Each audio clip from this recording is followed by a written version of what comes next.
You suffered terrible injuries because your doctor was careless, or maybe you were involved in a horrendous accident, and now you want to bring a lawsuit against the careless person who caused you these terrible injuries. What happens if you don't have the money to actually pay for the fees to start your case? How do you get a case started if you can't pay? You want to know the answer?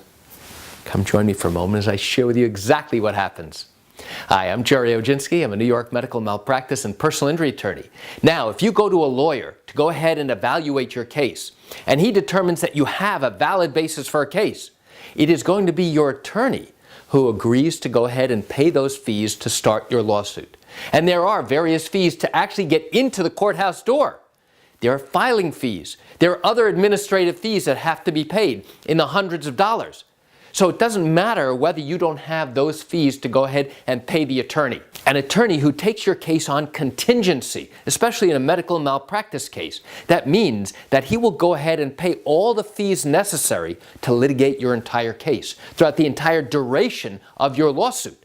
And that could be quite significant. That includes fees not only for the administrative fees to get your case into the courthouse door, but for medical experts, also for obtaining your medical records, also for obtaining transcripts so you have a court reporter present to record all the questions and the answers that are given during pretrial testimony.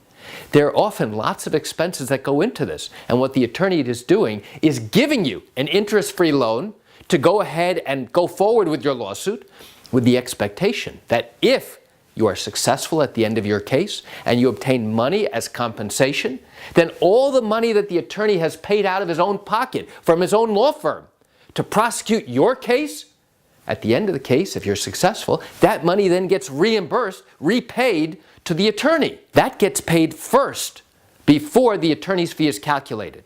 Then the attorney's fee is calculated, and then the remaining amount of money goes to you, the injured victim, so that you didn't have to pay any money out of your own pocket at the very beginning, so that you don't have to pay an attorney an hourly fee. Instead, the attorney will get a percentage of the amount of money he's able to collect for you. So why do I share this quick information? I share it with you just to give you an insight and an understanding, because this question comes up often when you have people who can't afford to pay those fees to get in the courthouse door to start their lawsuit. You know, I understand you have questions or concerns about your own matter. Well, if your matter did happen here in New York and you've not yet started a lawsuit because you still have questions that need answers, what I invite you to do, if you have more questions, is pick up the phone and call me. I can answer your questions. You know, this is something I do every single day, and I'd love to talk to you.